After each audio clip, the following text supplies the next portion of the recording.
नमस्कार, आप देख रहे हैं जनता टीवी। मैं हूं आपके साथ अमन त्रिपाठी। बुलेटिन में रुक करेंगे 2 मिनट में 10 बड़ी खबरों की ओर। देहरादून में स्कूल कॉलेजों में बुक बैंक की स्थापना, शिक्षा मंत्री ने फिर दोहराई बात। छात्रों के लिए पाठ्यक्रम संबंधी मिलेंगी पुस्तकें। सीआरपी बीआरपी के खाली 955 पदों पर होगी तैनाती। अंकिता भंडारी हत्याकांड के मुख्य आरोपी पुलकित आर्या की जमानत पर सुनवाई। महिला कांग्रेस अध्यक्ष ने जताया विरोध, कहा पुलकित आर्या की नहीं होने देंगे जमानत। में भागने बाइक सवार 2 युवकों पर किया हमला, इलाके में मचा हड़कंप। ग्रामीणों ने वन विभाग के खिलाफ जताया गुस्सा। देहरादून में जाम से निजात को लेकर प्रशासन का प्लान तैयार। फुटपाथ पर लगे अवैध अतिक्रमण का किया जाएगा सफाया। फुटकर विक्रेताओं के लिए बनाया जा रहा है वेंडिंग जोन। रुड़की में लोक निर्माण विभाग के लेखाधिकारी पर लगा रिश्वत मांगने का आरोप। ठेकेदारों ने किया जमकर हंगामा, विभाग में बताया भारी भ्रष्टाचार। परिवहन विभाग का एक्शन, उत्तरकाशी में चलाया जा रहा विशेष चेकिंग अभियान। परमिट शर्तों के खिलाफ चलने वाली बसों के काटे चालान।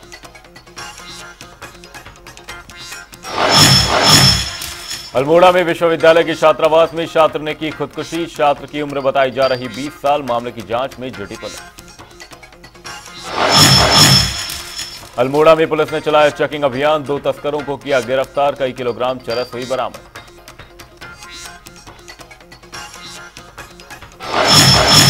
हल्द्वानी में नाबालिग से दुष्कर्म का मामला है सामने। बाल संरक्षण गृह की थी नाबालिग। मामले की जांच कर रही पुलिस। रामनगर को बाढ़ से बचाने के लिए प्रशासन ने कोसी बैराज में की सुरक्षा कार्य कराए जाने की दी अनुमति। 213 कंक्रीट ब्लॉक का होगा निर्माण। 2.5 करोड़ की लागत का होगा खर्च।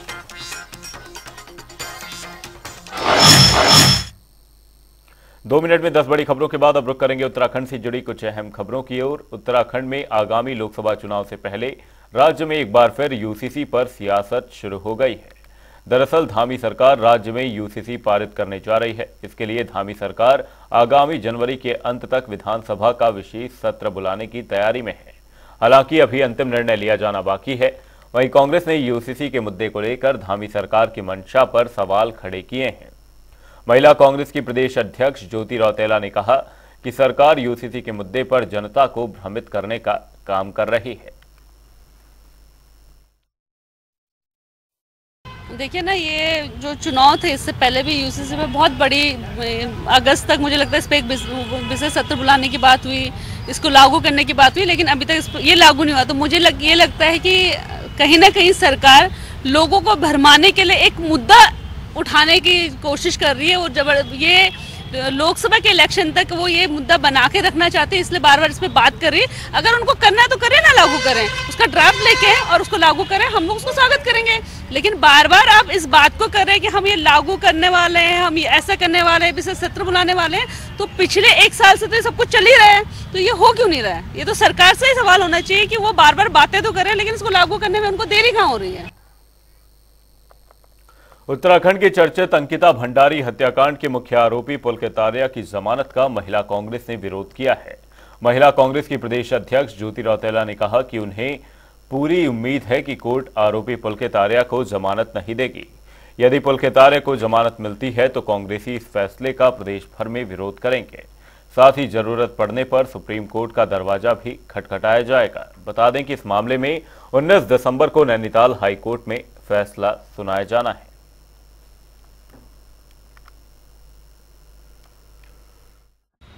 देखिए, मुझे न्यायालय पे पूरा विश्वास है कि पुलकित आर्या जैसे क्रिमिनल को वो जमानत नहीं देंगे, और अगर इसमें जमानत की तरफ कुछ भी हुआ तो इसके खिलाफ हम लोग सुप्रीम कोर्ट तक जाएंगे। मुझे नहीं लगता कि जो पुलकित आर्या उसको जमानत मिलेगी। न्यायालय बिना सच्चाई जाने हुए इस पर कार्रवाई नहीं करेगा, लेकिन अगर ऐसा कुछ हुआ तो हम इस पर सरकार को पूरे प्रदेश में घेरेंगे अगर पुलकित आर्या को जमानत मिली तो।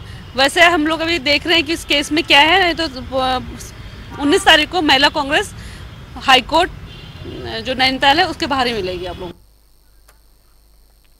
हल्द्वानी में बाल संरक्षण गृह की एक नाबालिग से दुष्कर्म का मामला सामने आया है, जिसके बाद संस्थान की 2 महिलाओं के खिलाफ पॉक्सो और अन्य धाराओं में मामला दर्ज कर लिया गया है।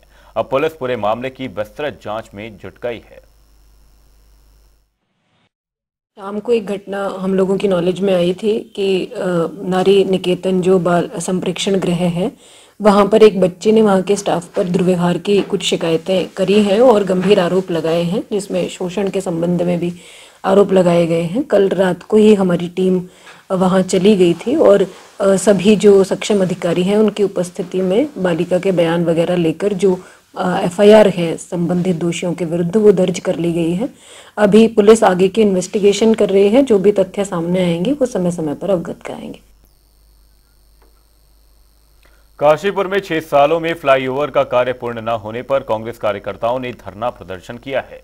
बता दें कि कांग्रेस महानगर अध्यक्ष मुशर्रफ हुसैन का आरोप है कि पिछले 6 सालों में कार्यदायी संस्था ने निर्माण पूरा करने को लेकर तारीख पर तारीख दी, लेकिन आज तक फ्लाईओवर का कार्य पूरा नहीं हो पाया। साथ ही मुशर्रफ हुसैन ने तीखे लहजे में कहा कि अगर काशीपुर के फ्लाईओवर के साथ साथ काशीपुर की अन्य समस्याओं पर ध्यान नहीं दिया गया तो महानगर कांग्रेस कार्यकर्ता विधायक का घेराव करेंगे, जिसकी सारी जिम्मेदारी उनकी होगी। आज महानगर कांग्रेस कमेटी को यहाँ महाराणा प्रताप चौक पर धरना देने के लिए इसलिए बिल्कुल बेहद आतुर होना पड़ा है क्योंकि हमारी राज्य सरकार उत्तराखंड बूंदी और बहरी सरकार है। यहाँ के हमारे विधायक जो आज से 2-3 महीने पहले आपके ही चैनल के माध्यम से ये कहा था कि 15 दिसंबर आखिरी तारीख है, 15 दिसंबर को काशीपुर का फ्लाईओवर का निर्माण पूरा हो जाएगा। साल 2024 की हाई स्कूल और इंटरमीडिएट बोर्ड परीक्षाएं पारदर्शिता से करने को लेकर बोर्ड के अधिकारी तैयारियों में जुट गए हैं। इस संबंध में जानकारी देते हुए उत्तराखंड बोर्ड के अपर सचिव विनोद प्रसाद सिमल्टी ने बताया कि बोर्ड परीक्षा की तारीख जल्द ही घोषित की जाएगी।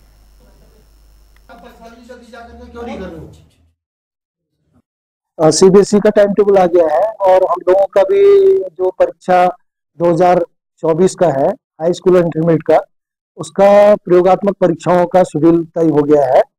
16 जनवरी से हमारी प्रयोगात्मक परीक्षाएं प्रारंभ होंगी और ये 15 फरवरी तक चलेंगी 2024 में। और जो लिखित परीक्षाओं का हमारा डेट शीट है वो भी लगभग हम लोगों ने तैयार कर लिया है। अभी हम लोगों को वर्ष 2024 की जो छुट्टियां हैं शासन स्तर से जो होती हैं उसका लिस्ट हम लोगों का अपेक्षित है, आना है। जैसे ही वो सूची हमको प्राप्त होती है उसके तत्काल बाद हम लोग जो अपना टाइम टेबल लिखित परीक्षाओं का जारी करते हैं। ये हमारी संभावनाएं ये है कि फरवरी लास्ट से हम लोग परीक्षाएं प्रारंभ करने का प्रयास कर रहे हैं। रुड़की में अब बाहरी व्यक्तियों को सरकारी आवास नहीं मिलेंगे। दरअसल सिंचाई विभाग ने बाहरी व्यक्तियों को आवास देने के लिए पूरी तरह से रोक लगा दी है। इसके साथ ही जिन लोगों को आवास आवंटित किए गए थे विभाग अब उनको भी नोटिस जारी कर रहा है।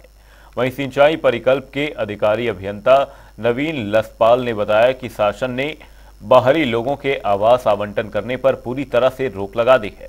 अभी तक बाहरी लोगों को 16 आवास आवंटित हैं जिन्हें नोटिस जारी किए गए हैं। अब तो एएनसी साहब ने आदेश कर रखे हैं कि बाह्य व्यक्ति को किसी को भी आवासों का आवंटन नहीं होगा। अभी तक बाह्य व्यक्ति को जो आवास है 16 आवास आवंटित हैं और उनको नोटिस दे दिया गया है। खंड के अंतर्गत जो भी वो है ना क्या कहते हैं कॉलोनी, उसमें किसी विधायक को नहीं दिया गया है। रामनगर को बाढ़ से बचाने के लिए प्रशासन ने कोसी बैराज में सुरक्षा कार्य कराए जाने की अनुमति दी है, जिसके बाद अब जल्द ही निर्माण कार्य शुरू किया जाएगा। इस बारे में जानकारी देते हुए सिंचाई विभाग के अधिकारी राजीव खनौलिया ने बताया कि साल 2021 में आई बाढ़ के बाद तथा कोसी बैराज का जल स्तर बढ़ने से रामनगर शहर को खतरा उत्पन्न हो गया था। भंडारी गुफा के समीप से काफी कटाव हो रहा था, जिसके बाद रामनगर की सुरक्षा को लेकर विभाग की ओर से एक प्रस्ताव बनाकर सरकार को भेजा गया, जिस पर सरकार ने अपनी मंजूरी दे दी है। एक्चुअली 2021 की बारिश में बाढ़ में ये राइट बैंक इसका काफी डैमेज हो गया था। उसके लिए एक प्रोजेक्ट बनाया गया था जिसके उत्तराखंड सरकार द्वारा सैंक्शन मिल गई थी। उसमें ये कार्य इस समय चल रहा है जिसमें कंक्रीट के ब्लॉक्स 213 ब्लॉक्स डलने हैं। काम बहुत स्पीड से चल रहा है और टारगेट बना रखा है कि 31 जनवरी तक यह काम किसी भी हालत में कंप्लीट हो जाए। उत्तराखंड मदरसा शिक्षा परिषद के चेयरमैन मुफ्ती समून कासमी से हमारे संवाददाता ने खास बातचीत की। क्या कुछ रहा इस बातचीत में, वो सुनिए। आज हमारे साथ हैं उत्तराखंड मदरसा एजुकेशन बोर्ड के चेयरमैन मुफ्ती समून कासमी। आजकल जो स्थिति चल रही है, इस स्थिति में यह कहना मुश्किल हो पा रहा है कि कहां तक लोग सही कर रहे हैं, कहां तक पार्टियां, राजनीतिक दल सही कर पा रही हैं और किन किन बिंदुओं पर सही हैं। इसी के साथ बातचीत करने के लिए हमारे साथ हैं काजमी जी। सबसे पहले तो सर, धारा 370 की यदि हम बात करें, शुरुआत ही हम यहाँ से करते हैं, क्योंकि धारा 370 को लेकर सुप्रीम कोर्ट का भी वर्डिक्ट आया था, तो इस पर आपका क्या कहना है कि धारा 370 को आप कितना सही मानते हैं? मैं अपने देश के यशस्वी आदरणीय प्रधानमंत्री श्री नरेंद्र मोदी जी और देश के यशस्वी साहसिक कदम उठाने वाले और एक साहसी इंसान हमारे गृह मंत्री श्री अमित शाह जी, मैं उन्हें सबसे पहले साधुवाद, बधाई देना चाहता हूं, शुभकामनाएं देना चाहता हूं कि उन्होंने 76 साल देश की आज़ादी के बाद जो अब से 3 साल पहले, 4 साल पहले जो एक निर्णय लिया, बड़ा साहसिक निर्णय था कि दफा 370 को वहां से समाप्त करना, जो एक स्थायी हमारी वो दफा थी कि वो कश्मीर को कुछ विशेष दर्जा उसे हासिल था। आज माननीय प्रधानमंत्री और माननीय मुख्यमंत्री श्री अमित शाह जी, उन्होंने एक विधान, एक संविधान और एक झंडा, एक फ्लैग, उसका नारा जो उनका था उसे कर दिखाया। 1947 के बाद श्यामा प्रसाद मुखर्जी ने, जो हमारी भारतीय जनता पार्टी के बहुत प्रेरणा स्रोत हैं, पंडित दीनदयाल जी, उन्होंने जाकर के उनकी वहां शहादत हुई थी और वो कन्याकुमारी, कश्मीर से कन्याकुमारी तक एक देश है। उन्होंने ये साहसिक निर्णय लिया और उस दफा 370 को खत्म करके कश्मीरी मुसलमानों को, खासतौर से यूथ को, जिन्हें मुख्य धारा से काटा गया था, उन्हें आज मुख्य धारा में लाने का जो प्रयास हुआ है वो बहुत सराहनीय है। मैं शुभकामनाएं देता हूं अपने आदरणीय प्रधानमंत्री श्री नरेंद्र मोदी जी और आदरणीय गृह मंत्री श्री अमित शाह जी को, और साधुवाद और बधाई हमारे देश की न्यायपालिका को कि न्यायपालिका ने जो निर्णय लिया और सरकार के इस निर्णय को सराहा और उसके ऊपर मोहर लगाई कि ये सरकार का अधिकार था। राष्ट्रपति महोदया ने, राष्ट्रपति जी ने, ये बिल्कुल उन्हें अधिकार था। उन्होंने ये कह करके पूरे विश्व के अंदर अपनी न्यायपालिका की निष्पक्षता को और निर्भीकता को साबित किया। साधुवाद के पात्र हैं हमारे chief justice of India Chandrachud ji. मैं उसके बाद एक बात कहना चाहता हूं कि मैं पाकिस्तान की उन लोगों को जो ना वो मर्यादित हैं, ना वो लोकतांत्रिक हैं, उन लोगों से कहना चाहता हूं कि तुमने अपने यहां अकलियतों को, जो वहां हमारे हिंदू भाई रहते हैं, ईसाई भाई रहते हैं, सिख भाई रहते हैं, तुमने उनकी बिल्कुल देखभाल नहीं की, उनके साथ न्याय नहीं किया। और आज तुम कश्मीर की बात करते हो, दफा 370 के ऊपर तुम वहां निंदा करते हो। मैं उनकी निंदा करना चाहता हूं। पाकिस्तान को मैं सचेत भी करना चाहता हूं कि आप अमर्यादित हैं, आप अपने धर्म का पालन भी नहीं करते। मैं कंडम करता हूं। और साथ ही साथ मैं अदर्स जो मुस्लिम देश हैं उनसे कहना चाहता हूं कि भारत के अंदर हम अकलियत नहीं बल्कि बराबरी के अधिकार के साथ रहते हैं। हमारे बराबर के अधिकार हैं। आपको पहले भारत की भारतीयता को समझिए। हमारे प्रधानमंत्री ने G20 के मौके पर कहा था वसुधैव कुटुंबकम। अभी उत्तराखंड में हमारे यशस्वी मुख्यमंत्री श्री पुष्कर सिंह धामी जी ने, उन्होंने 41 जो मजदूर टनल के अंदर फंस गए थे, पूरी ताकत लगाई। पूरी ताकत लगाने के बाद आदरणीय प्रधानमंत्री श्री नरेंद्र मोदी जी ने उन्हें पीछे से प्रोत्साहित किया और हमने 41 मजदूरों को निकाला। G20 के मौके पर आदरणीय प्रधानमंत्री जी ने कहा था वसुधैव कुटुंबकम और कहा था सबका साथ, सबका विकास, सबका विश्वास। अगर ये नारा विश्व को इसका अनुसरण करना चाहिए, अगर दुनिया के अंदर पीस और एकता लानी है तो उसका उदाहरण ये उत्तराखंड की भूमि देवभूमि है कि यहाँ के मुख्यमंत्री और हमारे प्रधानमंत्री ने उन 41 परिवारों को जिंदगी दी, और जबकि दुनिया जंग में गई हुई है, बूढ़ों को मार रहे हैं, बच्चों को मार रहे हैं। इजराइल की और फलस्तीन की आप लड़ाई देख लीजिए, इसी तरह से यूक्रेन की और आप रशिया की आप लड़ाई देख लीजिए। तो इसलिए मैं कहना चाहता हूं कि क्योंकि हम अहिंसक देश हैं, हम अहिंसा के पुजारी हैं, और हम पूरे विश्व को एक अहिंसा का संदेश महात्मा गांधी जी ने दिया था। आज हमारे प्रधानमंत्री श्री नरेंद्र मोदी जी ने दिया कि सारे विश्व से कहा कि सबका साथ, सबका विकास, सबके विश्वास पर, और उसे हमने अमली जामा पहनाया। जल शब्द मात्र 2 अक्षर का है, पर इसका महत्व समझना जरूरी है। जीवन की सबसे अहम चीजों में से एक जल को माना जाता है, इसलिए इसे बचाने के लिए कहा जाता है जहां जल है वहां की दिक्कत तो छोड़ दीजिए, पर जहां नहीं है वहां जिंदगी को देखिए एक दिन गुजारना कितना मुश्किल होता है। और इस समस्या के समाधान के लिए केंद्र सरकार ने जल जीवन मिशन लॉन्च किया है। जल जीवन मिशन योजना का मुख्य उद्देश्य है ग्रामीण क्षेत्र, शहरी क्षेत्र में रहने वाले उन सभी परिवारों को घर में पानी उपलब्ध करवाना जिन्हें अपनी जैसी समस्याओं से गुजरना पड़ता है। क्या है ये पूरी योजना, देखिए हमारी इस खास रिपोर्ट में। एक समय था जब जनता को साफ पानी के लिए कोसों दूर पैदल जाना पड़ता था। साफ पानी के लिए जनता को जद्दोजहद करनी पड़ती थी। पानी की समस्या को लेकर प्रधानमंत्री मोदी ने जल जीवन मिशन की शुरुआत साल 2019 में की। योजना के शुरुआती 4 साल में लगभग 60% ग्रामीण घरों में नल से स्वच्छ जल पहुंच रहा है। 11 करोड़ 66 लाख ग्रामीण परिवारों के घर नल कनेक्शन लग चुके हैं। मिशन को लेकर भाजपा कितनी गंभीर है, आप अंदाजा इस बात से लगा सकते हैं कि मोदी के नेतृत्व वाली भाजपा सरकार हर दिन जल के कनेक्शन लगा रही है। जल जीवन को लेकर मोदी सरकार के भागीरथ प्रयास से देश में हर घर को नल मिले और हर नल में जल हो, इसके लिए नरेंद्र मोदी सरकार गंभीर रूप से प्रयत्नशील है। आज हर दिन पानी के करीब नए 90,000 कनेक्शन लग रहे हैं और हर 25 सेकंड में एक नए घर में नल लग रहे हैं। ग्रामीण क्षेत्र में रहने वाले उन सभी परिवारों को घर में पानी उपलब्ध करवाना जिन्हें अपनी जैसी समस्याओं से गुजरना पड़ता है। जल जीवन मिशन के तहत चलाए गए कार्यक्रम को हर घर जल का नाम दिया गया है। इसके तहत प्रतिदिन प्रति व्यक्ति 55 लीटर स्वच्छ एवं सुरक्षित पेयजल उपलब्ध कराया जाता है। प्रधानमंत्री नरेंद्र मोदी का सपना है कि ग्रामीण क्षेत्रों में रहने वाले लोगों तक नल कनेक्शन मुहैया करवाए जाएं, दूषित पानी से बचाव कर स्वच्छ पानी दिया जाए। जल जीवन मिशन की सफलता की वजह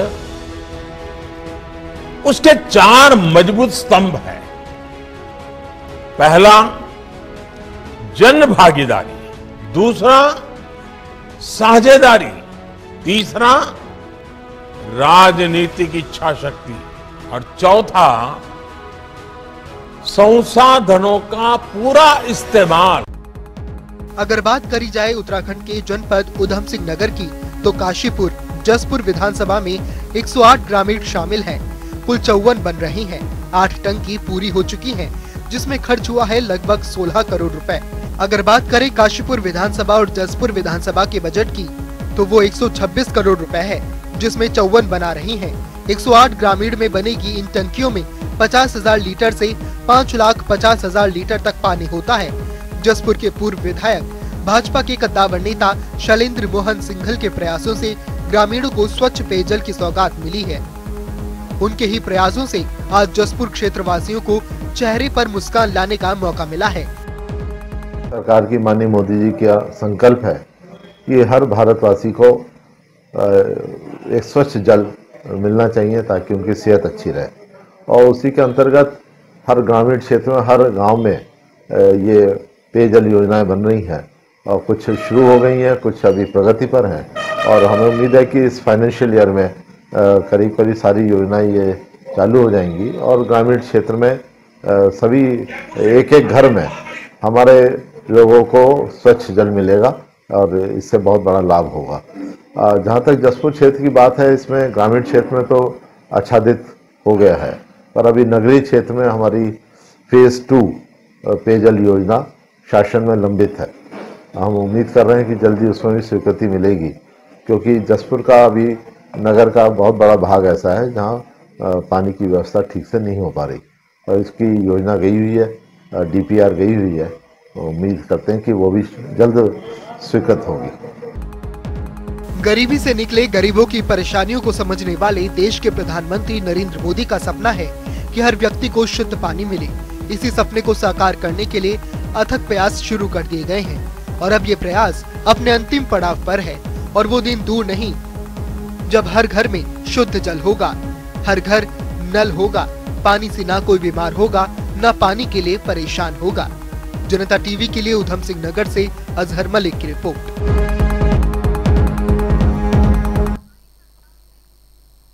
बुलेटिन में फिलहाल के लिए सिर्फ इतना ही। कहीं जाएगा नहीं। जनता टीवी पर खबरों का सिलसिला रहेगा बरकरार। तब तक के लिए नमस्कार।